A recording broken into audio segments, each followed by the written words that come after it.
Hey there! It's pretty cold in here.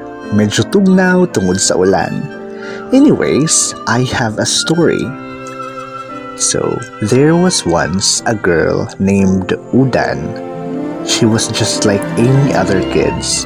She had friends, a loving family, and a simple life with farming as their main source of living. Pero, isa kaadlaw ni Ana, their crops started to die due to severe drought. Soon, her parents fell severely ill and famine encapsulated the town. As a reaction, she cried heavily.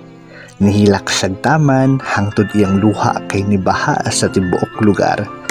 Tungod sa iyang paghilak, nabuhi ug balik ang mga tanom ug wala na magutom ang mga tao.